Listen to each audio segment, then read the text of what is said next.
Good evening. Welcome to the Reloading Podcast here on the Firearms Radio Network. Tonight, we're just going to kind of talk about a couple of pieces of equipment, give you an idea of what they look like, how they work.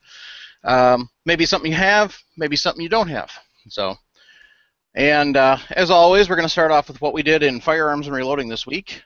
Jim, why don't you take it away? I didn't do a whole lot. I spent a lot of time on the road this week chasing after my wife. That is to say, I went up to Toronto Saturday and all that sort of thing. And here it is Monday now. But I've been on the go so much, and I just haven't had time to do a whole lot. But I did today. I did do a little work on the bullet swaging press project. I've got a little problem with trying to get the internal punches to fit inside. And so I'm doing a little bit of modification, trying to expand the 500 thousandths diameter hole up to maybe 515. That's working on the bullet swaging press project that I've been working on for the last year. Yeah, that's going to be a fun thing to show once you're all done with it. So. Yes, sir. It'll be quite heavy. But like I said last time I was on the air with you, when we weren't having technical difficulties, I kind of live with the Second Amendment in my heart every day. You know, I do something, try to do something every day. Yep. Oops. Jason, did you do anything?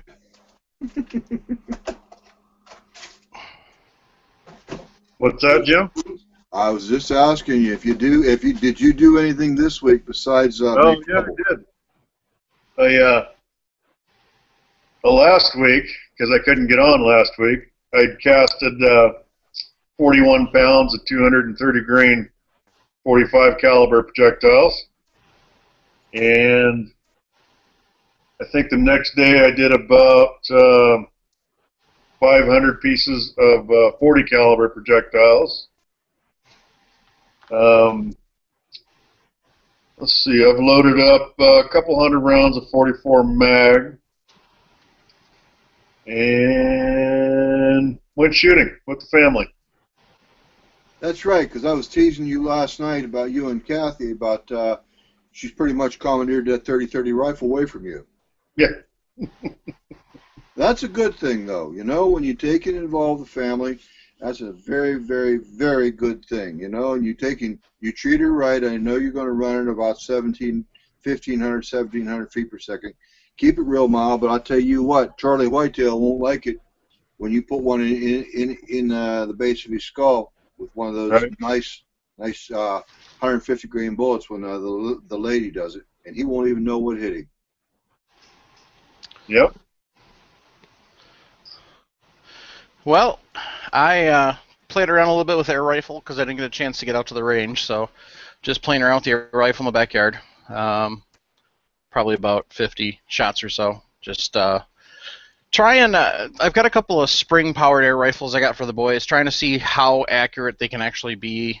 Played around with a couple different pellets. Really kind of an inconclusive experience altogether. I probably should have just put it on one of my shooting rests and done it from there, but I was trying to just do it freehand. So, and then Tuesday night had a 4-H shooting sports board meeting, so did that, and that's pretty much all I've done all week.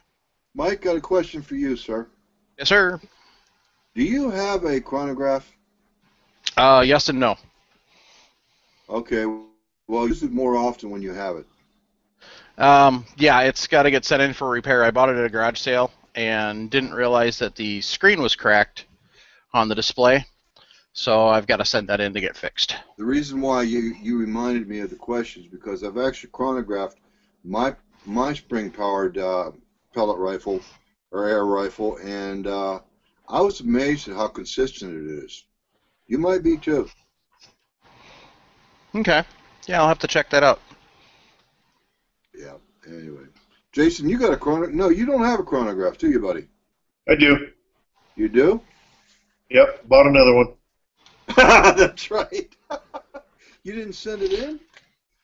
Jason, I'm sorry. No, I think it was like $85 for a repair. Right. And I actually bought a used one for $40. I see. Good deal. So I went that route. But you know, Crony will let you upgrade for that $85, right? Mm-hmm. Okay. Yeah, I may do that. That way you'll have two until Yep. you shoot one again. Minor detail. Yeah. Yeah, it was.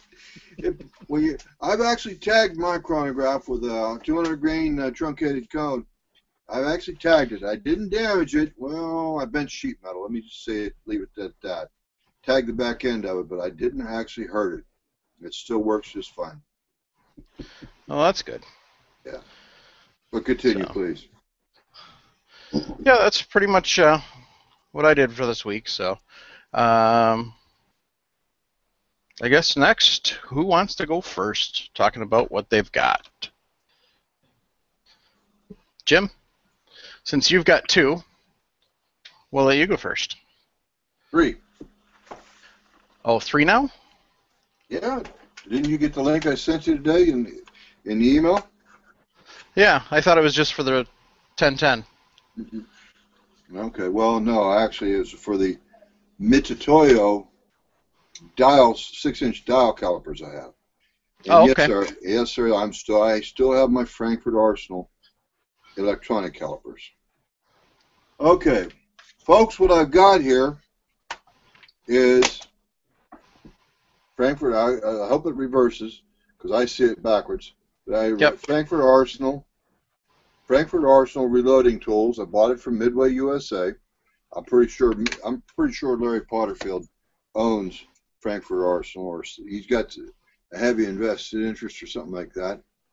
But anyway, these are my 6-inch range electronic calipers. Kind of boring, but you know, hey, what the heck? They work in both metric and SAE, and there are some. There's a scale on the backside of some kind or another. I have never even looked at it, but I believe what it is a metric screw size conversion table.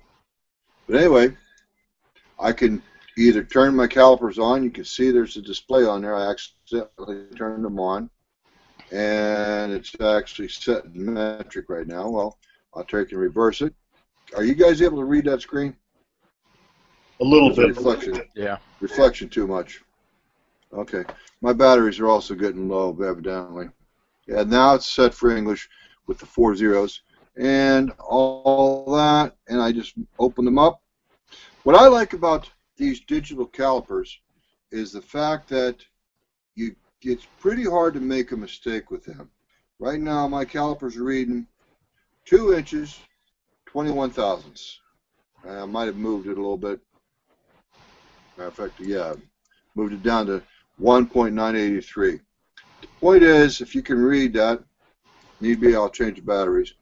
But the point is, it's pretty hard to make a mistake when you have the numbers in plain English right there in front of you. By the mistake, I'm talking about the old-fashioned vernier calipers, and the old folks that are out there, the guys that are older than I am, shut up, Jason. But anyway, vernier calipers are actually difficult to use. They work on 2 sliding scales. And then the second product I have here, it's pretty simple, really and truly. That's it. This is as tough as it gets. You can read, if you can read that, the actual readout, whatever the size happens to be. But I'm going to go and bring up, I'm just going to segue right into my other calipers. This is my Mitutoyo case, but it's a set of Mitutoyo 6-inch dial calipers as opposed to the electronic calipers. Now I've had these since the 80s, and I paid quite a few dollars back then. Come out of my paycheck as an apprentice and so on and so forth. And Mike, I did send you a link. If you need be, we'll send them again. Recently, Nope, I got it. Recently, by my fingernail, I managed to tag the crystal. There's a slight crack right there. But these things are, I don't know, since the 80s, mid-80s, or maybe even a little earlier than that, maybe in 1982, something like that. I've had them. But the point is, Anyway, you could read. I'm going to try to take a slide to dial. You can see the needle moving. This is the way they work. All right, I'm going to set it for something here. All right. Right now, if you go by the black pointer right there, you'll see it's 400 thousandths. Go by the metal jaw, you have to go by the black plastic pointer. And it's set for 410 thousandths of an inch. And I could set the electronic calipers for the same diameter, same size. The battery's just about dead on this. 410. I'm coming, folks. I'm coming.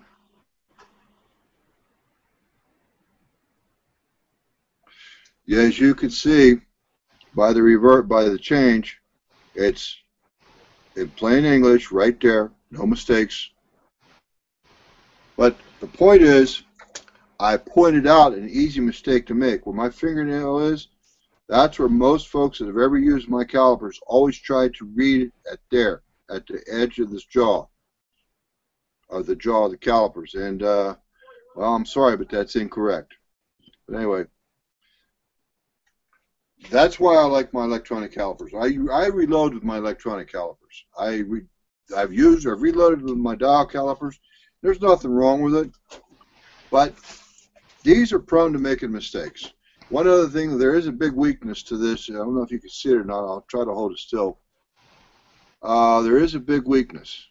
You see that rack in there, that gear tooth rack? If it's Yeah, if I can there hold it's kind of coming in. Hold on. I'll just try to hold still. There it is. Hopefully. Yeah. The problem is with that it comes up in grit, and I've actually made mistakes because what'll happen is the dust, dirt, and grime will build up in this rack in here, and I've actually skipped teeth, and each tooth is 25 thousandths. Well, I was off by 25 thousandths one day at work, and I couldn't figure out why. And I didn't get wrote up or anything, because we figured it out after a while. It's like my calipers were off by 25 thousandths. Right now, I just closed them up. I must have some dirt on the jaws. Yep. Set for 0. But the point is, I accidentally, when I opened them up that day, when I closed them down, they were set just like this for 0.025. And it was just because the damn thing had skipped a tooth in the rack. You don't have a rack in these digital calipers. What you see is what I have. It's all based on magnetism. There's no rack in the backside. There is a groove. But that groove is for this depth gauge, or this rat tail right here. That's all that's for. Yep. It's for the depth gauge. You put it down inside of a hole or something like that. That way you know how deep your hole is, etc. And that's the way it works. Okay, that's it for the two calipers, Mike. Okay. Sounds good. I guess next up, I'll talk about what I'm going to talk about here. What I've got is my Frankfurt Arsenal powder trickler. And we'll see how well this will. As you can see, it's right here. Nice thing about Frankfurt Arsenal is, as opposed to the other ones, this one's metal. So it's very heavy, not easy to tip over. As you can see, it's pretty solid. What a powder trickler does is, say you're making up a charge, and I'll have the load data for the charge that I used for this in the show notes. I'm going to make up a couple of 223 rounds just so you can kind of see. I'll put my scale on there and then tear my container. Go ahead and just, this is what I had handy, so no, I'm not actually measuring the powder with the dipper. Mike, forgive me for interrupting you. When you say you're going to tear your scale, do you mean you're going to damage it? No. Tare would be T-A-R-E, and what that does is that takes the weight of this lovely little powder dish here, and it re-zeroes the scale, taking that into account. So what it does is it allows you to have something on your scale to hold the powder in and it automatically recalculates it to 0. When you're looking at it, let's see if we can move the camera. Sorry to ask what we all three know is a stupid question.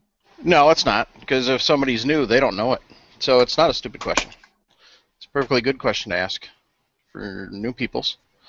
Okay, so you can kind of, yeah. Let's see if we can.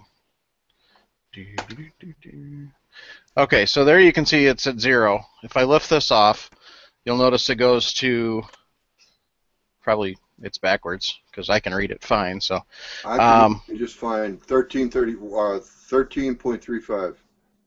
Yeah. So what I do, take that off, I hit tare, now it goes back to 0. So then I'll go ahead and put this on, and this weighs 133.5 or 133.6, depending, and it's just one of those things. So then I tare that, it goes to 0. Go ahead and grab my powder.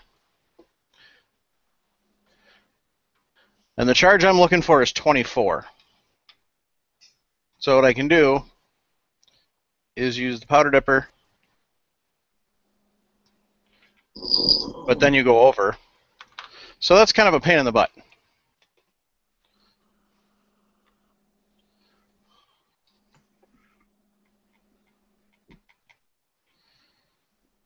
So what you can do is use the powder dipper to get close, or whatever powder measuring you're using.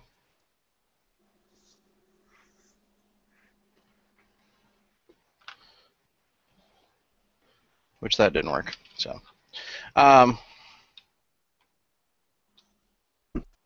sorry, it worked great when I tested it.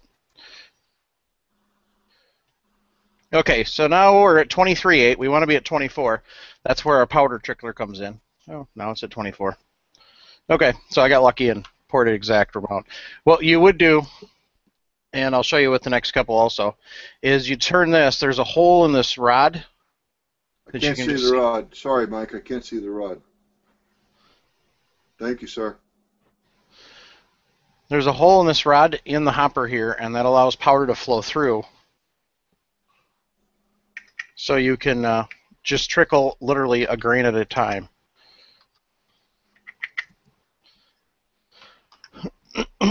Excuse me. So I'll take my, put that back on there, make sure it's at 0 again. Pour my powder in. And this time I'm at 22.7.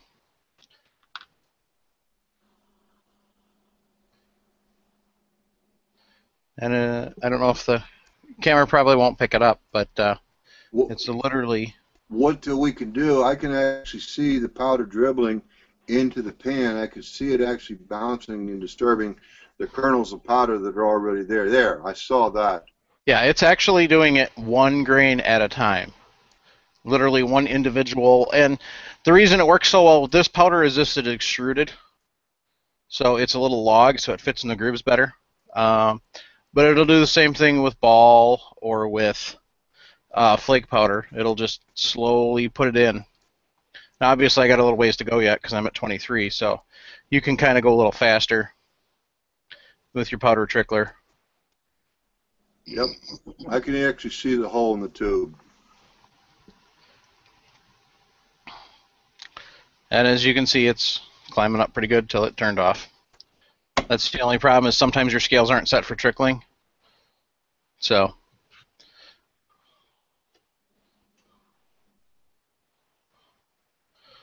what we do with that is, I don't want to get rid of the powder charge, so if something like that happens, what you do is you grab your case and you pour your powder charge into your case, knowing it's not full, but you got to get the tare set again. So you go ahead and put that on. Tare it for 0, and then you take your case, slowly dump it back in. And you'll see I'm at 23.5. This is a basic electronic scale, so it's really not set up for trickling. So you kind of got to do this fast. And now I'm at 24. So now I'm where I want to be. And that is how a powder trickler works. So it allows you literally just one at a time to drop the powder kernels into the pan so you can be a little more accurate in your powder measuring. And without having to, as you can see when I was just guessing with the dipper, I'd have to pour it out, put it back in, pour it out, put it back in.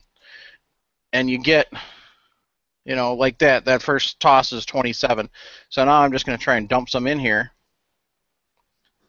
And look at that. I went way over to 30 just because I'm sitting there guessing. So yes, the trickler takes a little bit of time to get used to on how fast it'll throw it out. And, you know, you'll get your different components on, you know, what you're using to pour the powder in.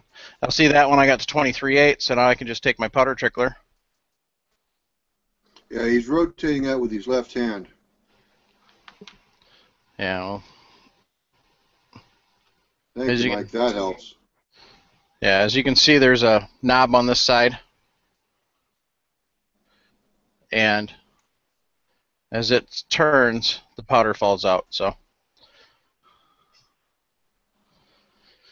and that's how a powder trickler works. I spent some time looking before I did.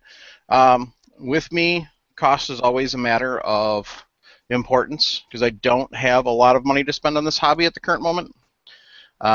So that's an issue.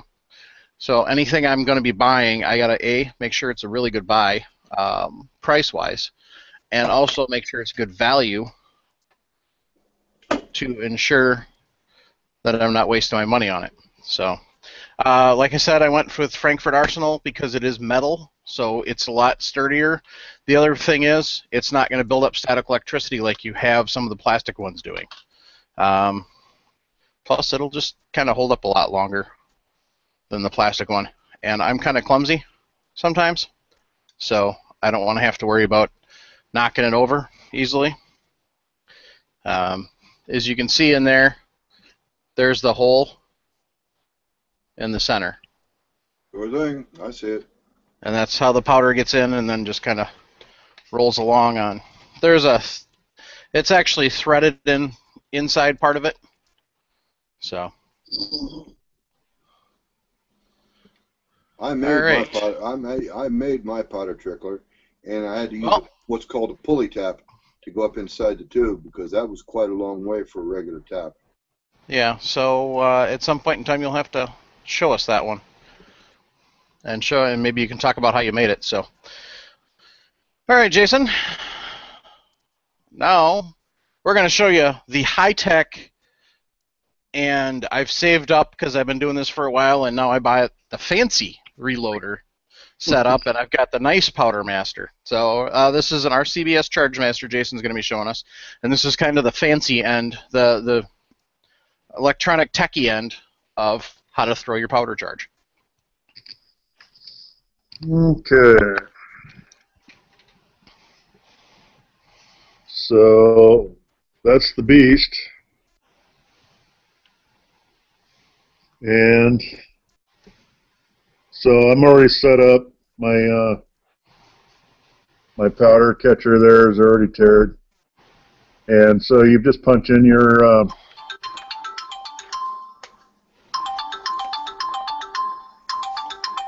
Sorry. That's not my phone. very professional, Jim. Nice job, Jim.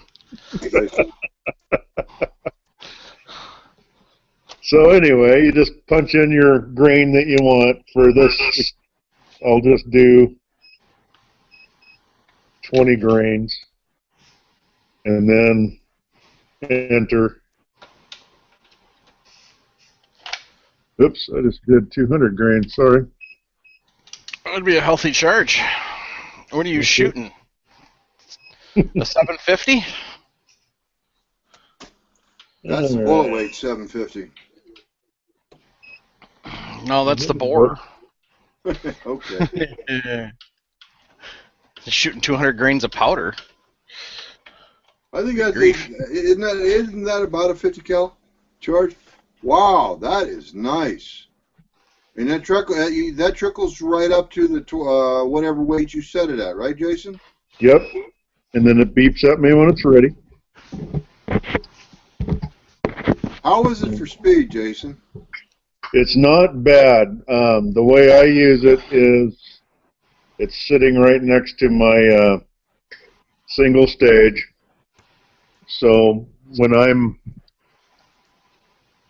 seating my bullets, this thing is trickling powder for me. And as soon as it's ready and I'm ready, I just reach over, pour it in my case, and then set the powder catcher back on there, and it does another charge, and it keeps track, tells me how many times it's charged that charge, or metered that charge, and so this kind of helps me keep track of what I'm doing. It actually counts your individual rounds. Yep. This one actually stores data in it, so if you've got favorite charges, you can actually just punch them up. You don't have to look them up, whatnot. I haven't really gotten into that. I prefer Can you move your camera a little closer to the keypad, please?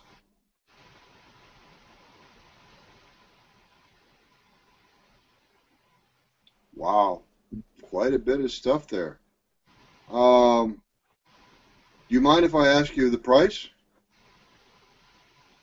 Oh, It's public information. I mean, what I'm saying is RCBS is going to have it on somewhere, probably on Midway USA. I can go get the price if you'd rather not say. I believe it was better than 300, but I can't remember for sure. I see.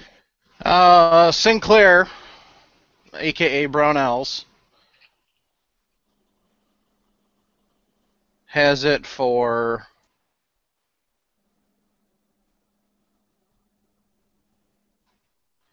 $349.99. 3.5. There you go. And there is a rebate available currently too. Very nice. I was going to bust on you just because the fact that me and you are good friends, and I like to bust on you, but I'm not going to. I mean, that's a nice piece of equipment. There's a $50 mail-in rebate on that right now from RCBS. So if you use the link in the show notes, you help out the show and get that from Sinclair's, and then there's that mail-in rebate. There's a link right on there. You can get print the rebate out and send it in. So. Very nice. Very nice. Yeah. But you know what? There is something that, well, go ahead, finish up, Jason. Don't let me interrupt. Actually, I think I'm done. I can't think of much else to say about it. Do you like the scale?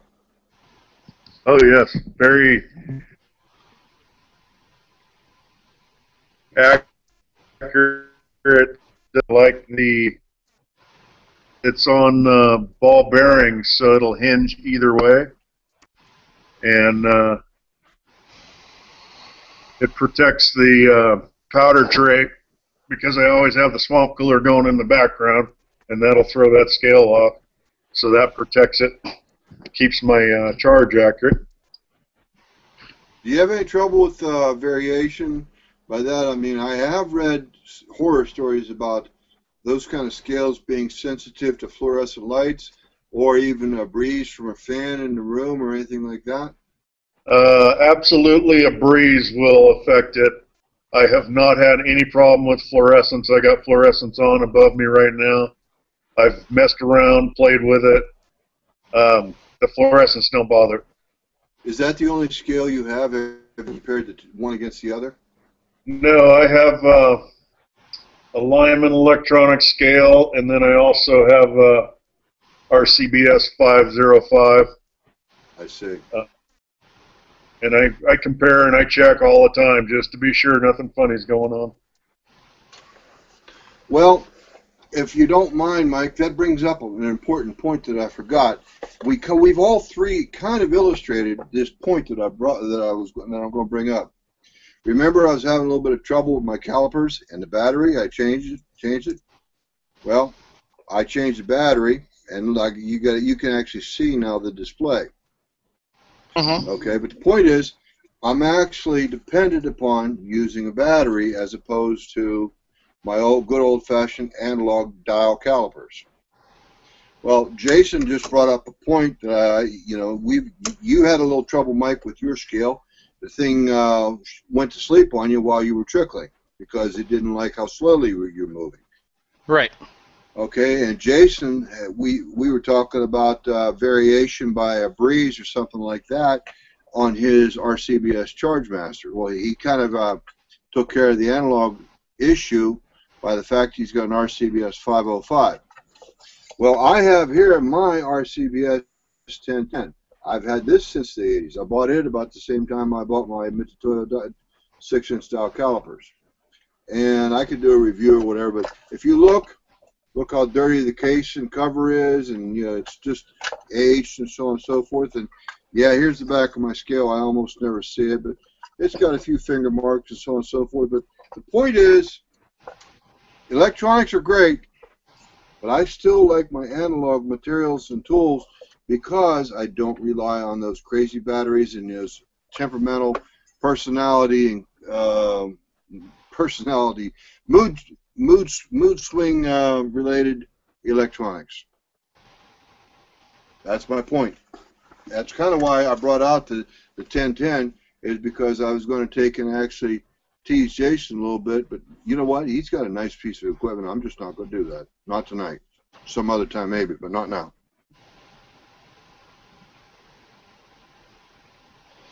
Okay.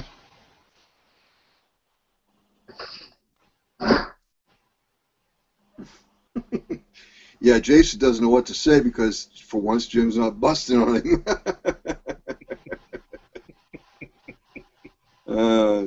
Jason don't say much, folks. Okay, so questions. I had to do a little dancing, but I got the Q&A up, so I posted that it wasn't working, but I figured out how to get it up. So, Caleb Robinson wants to know, he uses the dipper method too. Does the powder trickler work well with the flake powder? Any methods for 3.5 grains of flake powder, for example? I haven't personally tried the powder trickler with the flake powder yet. From everything I've seen, it works great, almost as well with the flake as it does with the extruded. But I will be doing some reloading on my 40 this week, so that's a flake powder. So I'll put up a video on YouTube for that, show you how well that works. The other thing is I'll actually put up a video on how I use the dippers and get accurate. It's very kind of a methodical system that I do, but I get a very consistent powder charge with it because I had to learn a system. That was when I started loading, that's all I had was the powder dippers. So that was kind of what I was stuck working on, was learning how to get really accurate with the powder dippers. For those who don't know what a powder dipper is, that is this little yellow thing right here. It's from Lee. It has a different size for each one. This one is a 1.6 cubic centimeter. Let's see if I can get that to show up. You can kind of see right above my finger there. They use volumetric system for measuring on for the powder dippers as opposed to weight. You still can. It's still comparable to weight, and you can double check against the powder charge to find out. Let's see if this will show up. So now this is what I did is I went to Hornaday's website, and their load data is a little different than what Lee is showing in here, just because Lee doesn't list the particular bullet that I used. But you can kind of get an idea. I'll show you here what the load data looks like. You can get an idea of how that looks. Let's bring the key down here. You can see across the top it says powder type grains, volume CC, auto disc, Lee dipper, then your never exceed, your velocity, and your minimum overall length. That's kind of your basic stuff here. So if you take the top one there, the accuracy 2200. Sorry, I'm reading backwards here, gang, so bear with me. On a 30 grain, your powder dipper is going to be the 1.6. So now if you look down a little farther here on this one here, it says 1.3. So I'm not going to be able to use the dipper that comes with the kit. I'd have to pull out my big set that I have. Powder dippers are one of those things that you do have to spend some time and effort learning how to use them. They work great once you learn how to use them, and once you develop a system for getting consistent accuracy. Are they as fast as like the Chargemaster? No. Does it take a little longer to use on a regular scale? Yeah. But once, like I said, once you get a system down that you learn, that you can get really good accuracy with them. My 155 grain ballistic tips that I have for my deer hunting loads, I can put 5 shots all inside a dime at 100 yards. And those were all loaded with the powder dippers. Now that's off a bench rest, so that's not me holding the firearm. That's off a rest. Actually, it's off a lead sled. So, you know, the gun is that accurate. The loads are that accurate. If I'm freestanding holding that, am I that accurate? No. But that's one of those things that we talk about for reloading, where you build the load, you get the load good, and then you have to learn how to shoot the load. Right. So it pushes me to improve my accuracy. That's why I can go through 500 rounds of 22 in an afternoon, because it's cheap. It's not a pounding on my shoulder. If I was going to sit there and try and put through 50 to 100 rounds of 308 to try and work on trigger pull, breath control, all of that, it'd be brutal. You know, it's one of those things that look worse than shooting 4 rounds of trap. Yep. And more than likely, there's probably going to be other issues that go along with that. So that's why I shoot 22. 22 is, you're going to still have all the same methods that you're going to do with the larger calibers. It's just you're not going to have the recoil to deal with. You're not going to have the kick to deal with. And you can shoot at 25 yards with a 22 and be able to extrapolate that out to 100 yards, 200 yards, 300 yards. Probably not any farther than that, given the fact that unless you're going to start shooting at 100 yards with a 22, you're not going to really have that wind effect on the bullet at 25 yards, or 50 kind of a little bit, but you start shooting at 100 yards with a 22, which I do recommend doing because it is fun and it is challenging. You start to get a little bit of wind drift, and so you got to start compensating for the wind when you're shooting. So it's definitely a good place to start for practicing on your shooting. Plus, it's even if you can't, even with the prices now, most of the time 22 is still a lot cheaper than even reloading. Yep. Mike, a couple things disagree. I forgot. You would. Huh? But now then, Jason, you just opened up a can of worms, buddy. Justify yourself, sir. Come on. Justify what you just said. What's that? Justify what you just said. Justify it? When you've been reloading for a while and you're stocked up on your components and you paid cheaper than crazy prices for them, and the fact that I was getting free lead and I cast my own projectiles, I shoot 9, 40, 45, 44 Magnum for about 3.5 cents a round. And I cannot get 22 long rifle for 3.5 cents a round. Not in California. Yep. Not anywhere in this country right now. Yep. And that's the advantage you have. Now, if I'm going to try and shoot 308, the rate I'd be pushing it, I'd probably have some leading issues. Well, the thing is, though, Mike, with your shooting a 308, remember earlier I had talked, before we went on the air, I was bragging on what I thought was a really nice deal for Jason and Kathy Trumbo, the fact that he's going to be loading up cast bullets, 30 caliber cast bullets out of his wife's 30-30, going to take and running at probably 1,500 feet per second. That's going to be a rather mild load, and it would still be absolutely lethal inside of 100 yards. Right. That's hunting in the Wisconsin woods or the Pennsylvania woods or whatever. Yeah. Actually, where I'm hunting right now, I do need a 200 to 300 yard shot. So I see. I'm over some fields, and that's one of the reasons I went to 308 is because the load I've got, it's not quite as flat shooting as some of the hyper magnums and stuff like that, but it definitely is a lot flatter than your standard fare. So. 308, 300 yards is plenty lethal. Oh yeah. What 300. speed are you pushing your 308s to, Mike? That's the problem is I've never chronoed them, so Okay. um, it's not quite maximum velocity on that load.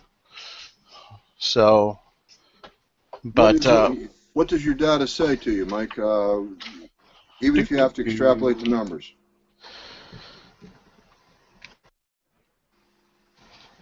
sorry about that. According to load data for the bullet I'm using and the powder I'm using, and sorry, let's see where'd it go. I'm using Win 748, and it's somewhere between.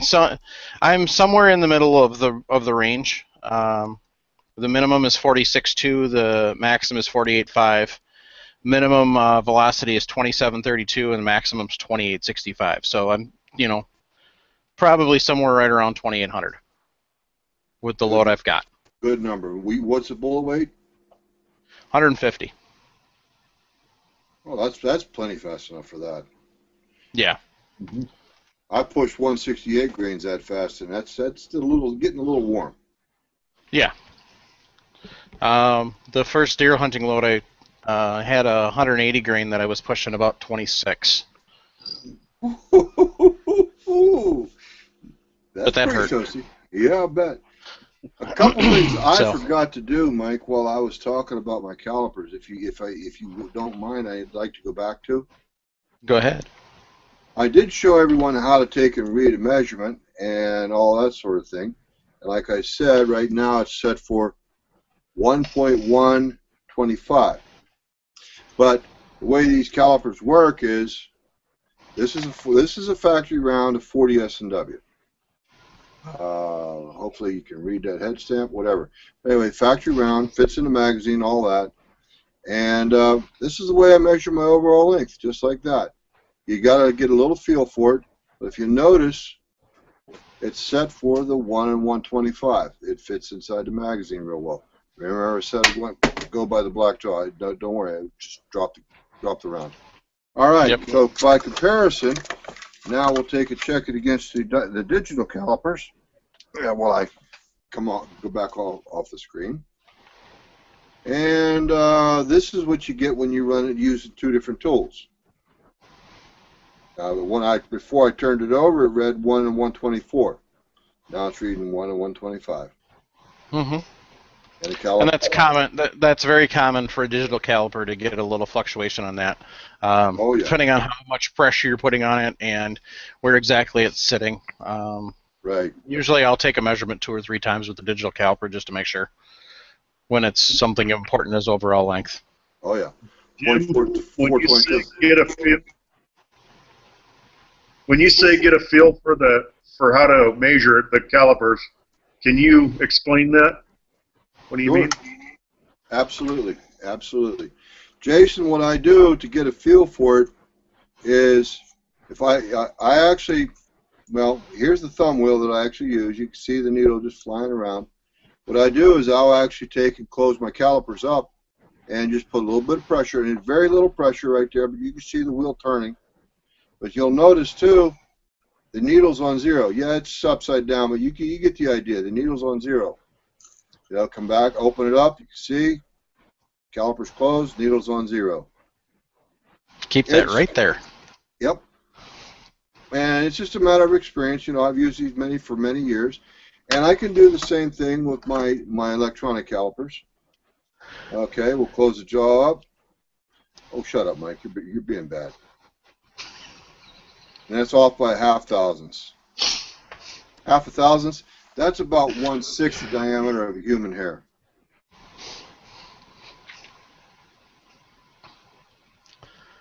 Okay, so you mean by a feel, it's actually the feel of the pressure, the amount of pressure you're putting on the caliper? Yes, sir. That's exactly right. It's just a matter of experience. Okay. You know, Jason, you're a professional yourself. You know what, you know, how much pressure to apply whenever you're working and so on and so forth. It's just a matter of experience and, you know, what works. You know, you take a 40 caliber bullet, it's 400 thousandths of diameter, so you learn to take and work with your calipers until it reads 400 thousandths for you. Okay. And Mike, I have a question for you, getting back to your dippers. Yeah. Do you find on your chart there, it gives you the, what was it, the CC size that you're using? Cubic centimeters. And it also, cubic centimeter, thank you. And also gave you the weight that should weigh. Do you find that to be correct all the time? Honestly, no. And when you're reading instructions for the powder dippers, they will tell you in the instructions that there may be a slight variance. When they set up their charge for the powder dippers and for the CC volume, which is how they do their powder dispensers, they do plan that it may be off a little bit, but they always err on the side of safety. So if you're, you know, say if you're supposed to have, like, let's see here, I'll just flip it open quick, you know, a 45 grain jacketed with the accuracy 2230, it's supposed to be 1.52 volume, or 1.52 cc's, which is supposed to weigh 23.2 grains. When you get up to the top level, which is 25.8, they don't have a volume CC, and they don't have an auto disc, and they don't have a lead dipper setting, because they know that when you get up towards the maximum, there is a chance it could go over, and then you're going to have problems.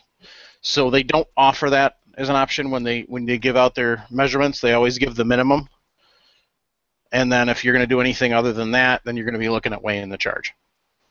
So, and what you can do is you can actually,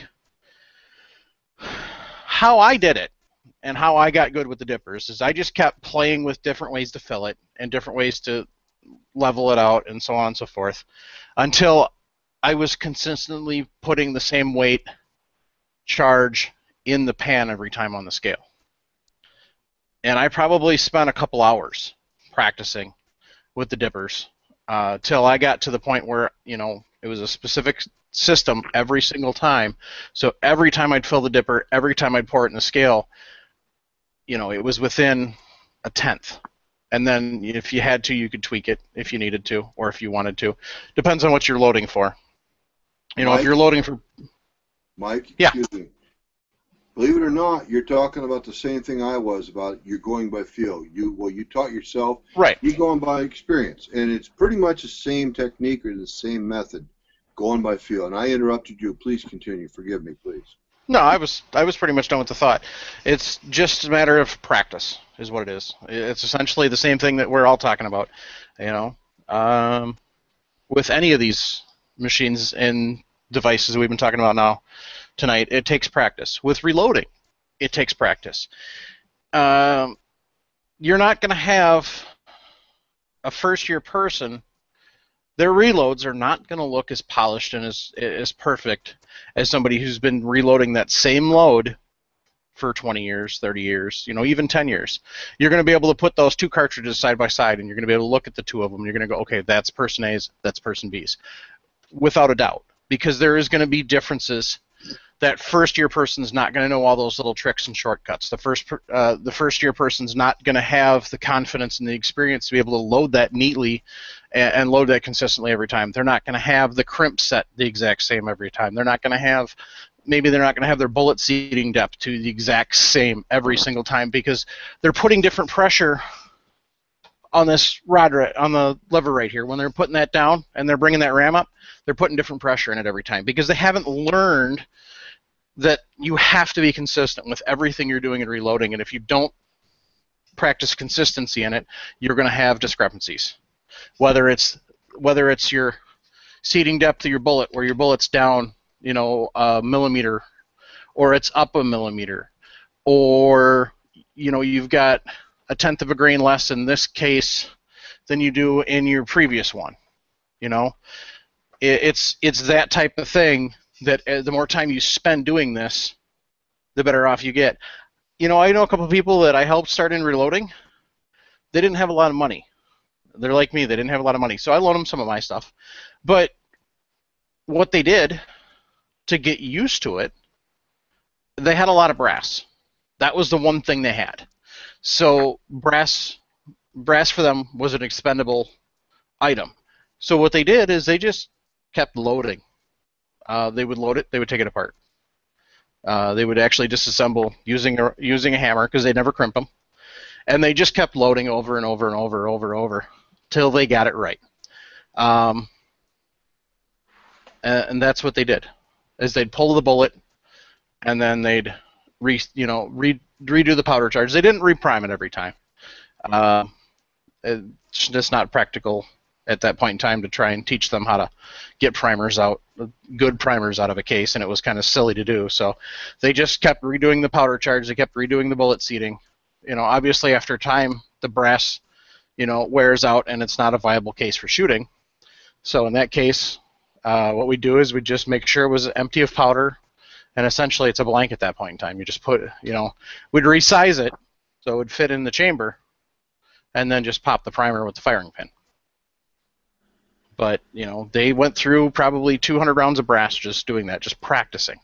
Wow. And they're their reloads are very nice looking. They're very consistent. There's not even a thousandth of an inch difference in the overall case length in 100 rounds. And they don't stop and measure them. So. Good job. But it's, that's the biggest thing, and is the time and the effort putting into it, the level that you want to be to. If you want to be a sloppy reloader, you can be a sloppy reloader. If you're just loading up 223 to go out to the range and unload them right away, have at it. If you're loading 223 for trying to get some sort of accuracy, then you're going to take a little different time. If you're precision bench rest shooting, you're going to spend a whole lot more time per cartridge loading. So, all right, guys. So now that I've just babbled on and on and on. Well, you made me think of something else I forgot. If you don't mind.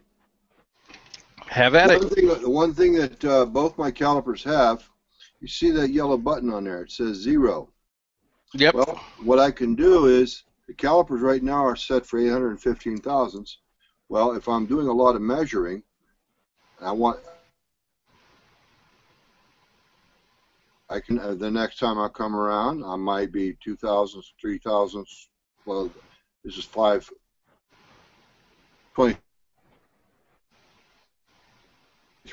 It allows me to take and set my calipers for a certain size, and if I have a variation, it'll show up 1 or 2 thousandths long or short. I can do the same thing with my dial calipers, and I forgot to point out, both calipers have a lock up on top right here, but I can actually lock it shut. I can use it as a go, no-go gauge.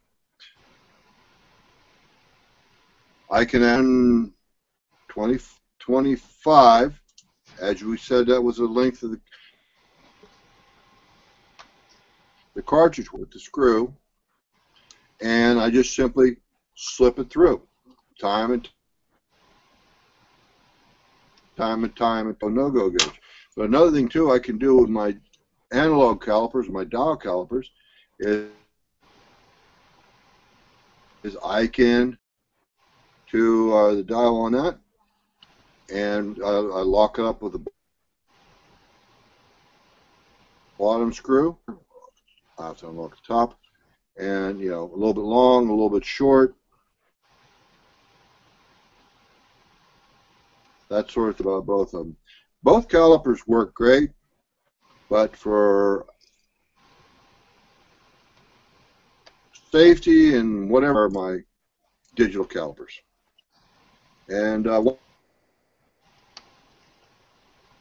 one time I went to a gun. The guy actually looked at it. He saw it in my shirt pocket. He says,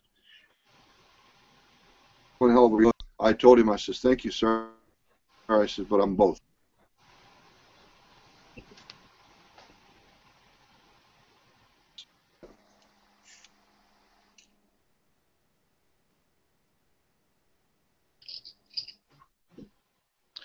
And All right. Jason's over there getting happy. Yeah, that's that California air, you know. Well, you know what? I lied. I have one more thing that I did notice that I forgot to mention. What's that? This is the beam for my scales. It's going to be pretty hard to read this, but you see the teardrop I'm pointing at you? It's the knife edge of my scale. Yep. That's how these things work. Is there's a radius on a radius in the scale body and a knife edge here, and that razor's edge is where what everything depends upon.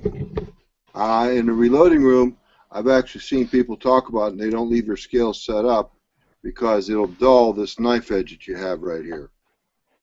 Yeah.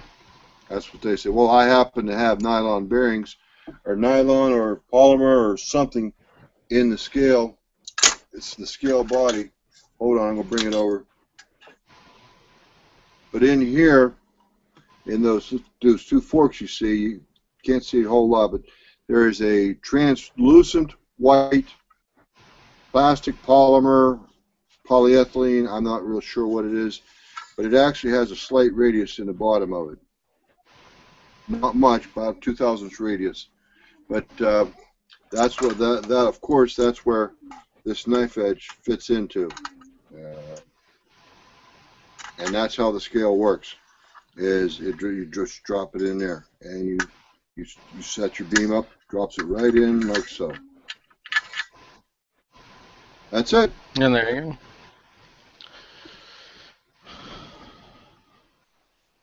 Alrighty. Well, we've successfully covered some more topics. We want to thank everybody that listens and everybody that tunes in each week when we do this live. We thank you for the live people for hanging in with us. Last couple weeks we've kind of had some hit or miss technical issues, so I'm not sure what's going on with that. Seems to be Hangouts related and not wanting to use anything other than a computer lately, so it's kind of being cranky. But worked pretty good tonight. Also want to take time once again to thank Firearms Radio Network.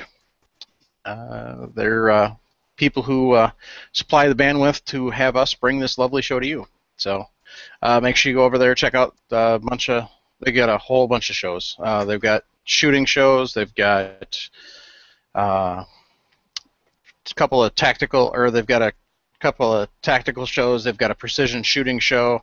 They have one of the newer podcasts is an off-roading show for those of you who are four-wheel drive fans. A couple of guys out in Jason's neck of the woods, a couple of brothers, Greg Bakken and his brother. Greg hosts Tactical Paradise also, but his other passion is off-roading and four-wheeling, so he and his brother get together and talk about that.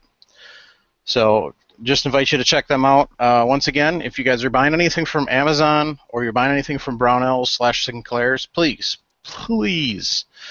we ask you, go to reloadingpodcast.com first. Click on the affiliate links. It doesn't cost you folks any more, but it helps bring in a little extra money for us so we can afford to pay for our own bandwidth. And so just kind of help us out that way. Also, if you have any questions, any comments, concerns, we can be reached either you can track us down in the Reloading Room on Facebook.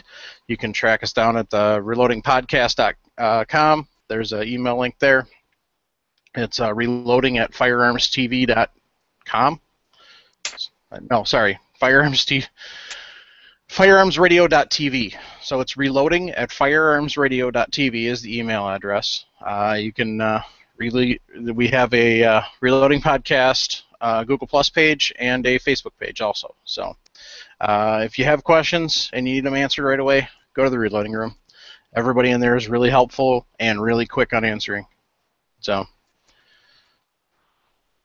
Jason, you got anything else? No, sir. All right, Jim? I think Jay looked like he was frozen. Yeah, the Amazon link on the Reloading Podcast page. Scope rail for my wife's chipmunk cricket rifle. Yep. And I also ordered a Tasco red dot rifle. She insisted she wanted a red dot rather than a nice little 3x9 scope. All right. That's awesome. Yeah, everything we get through Amazon. Like I just ordered up a new shotgun or a 20 gauge shotgun press that you guys are going to all get to see in a couple of weeks. I ordered that up through the Amazon link and a couple of phone cases. So, you know, every little bit helps and it doesn't cost you all anymore. So we just thank you all for the support. We thank you for the numerous people that tune in via the audio. Leave us iTunes reviews. That helps out. If you're listening to it on Android and you're listening to it through Stitcher, leave us a review there by all means. Like I said, you know, send us an email, send us a quick message. And once again, thank you all for tuning in. You all have a good night. Good night, everyone. Good.